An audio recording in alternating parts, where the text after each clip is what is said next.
This is our first trip since we got back from Australia. The rivers are a lot higher than usual, but Sunday afternoon, 4 o'clock, so we thought we'd go on a bit of an adventure.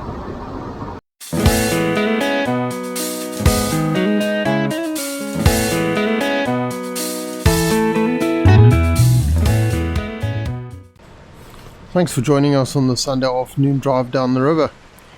We'd been working all weekend on the property and the house and putting the drawers in the FJ and working on the FJ, so it was about 4 o'clock. We decided let's just get out. So we jumped in the FJ, put in a bit of wood, and thought we'd go down our local river, which is only 15 minutes from home. So we got in, the water was a lot deeper than usual, and we just went down and explored.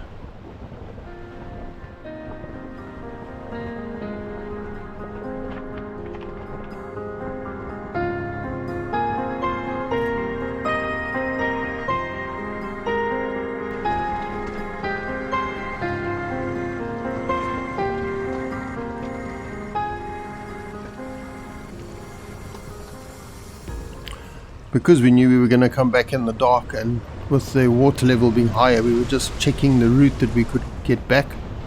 Also, we just put the diff lock on and things like that, just to make sure we got through. Walking out would be about 1 kilometer, maybe a bit more, and I really didn't feel like doing that in the dark.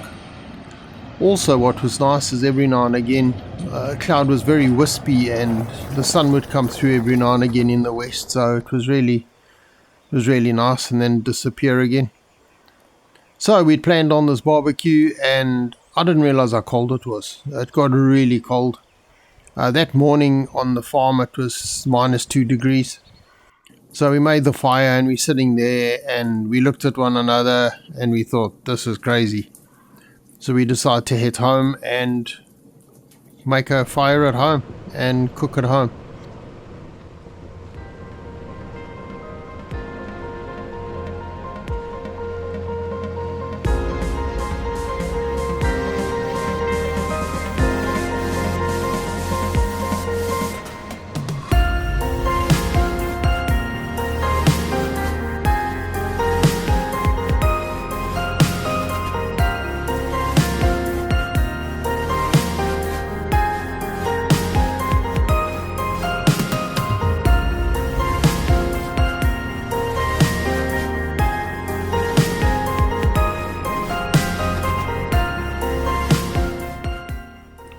The spotlights work really nicely. It's almost like having Polaroid spectacles on where you can see right through the water. We'd come in, if not the same way, a very similar way, so we knew the water wasn't too deep on the track we were taking.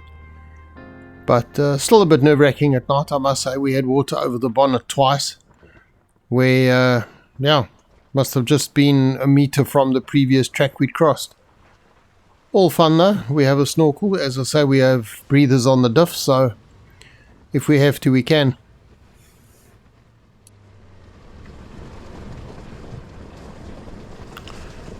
If you've made it this far, we would really appreciate you subscribing. It really helps the channel.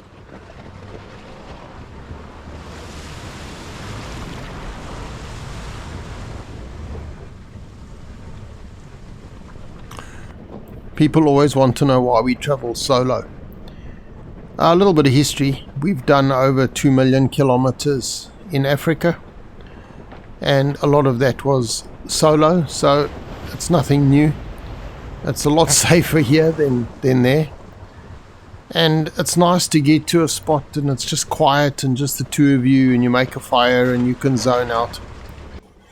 If we're doing exploratories and it's more difficult and technical, then Mark and Sarah always join us with the 80 series. It's nice doing those more hectic trips with somebody else, and we really enjoy the company, so that's great. In this case, the river is 15 minutes from home, and if anyone else joined us, it was a last minute decision. It would have taken them an hour to get here, which wouldn't work. As far as driving at night, I used to organize an adventure competition in Africa called the African Off-Road Adventure, and the whole event was through the night. We started at 6 o'clock in the evening and we finished at 6 o'clock in the morning. So I don't know if I was a bat in my previous life, but I really enjoy driving at night, and it makes it a bit different, a little bit more technical than in the day, I guess. So yeah, we've been on this river probably 8-9 times now, so we know it fairly well. It does change a little bit, but it's very convenient and it's fun for an evening out.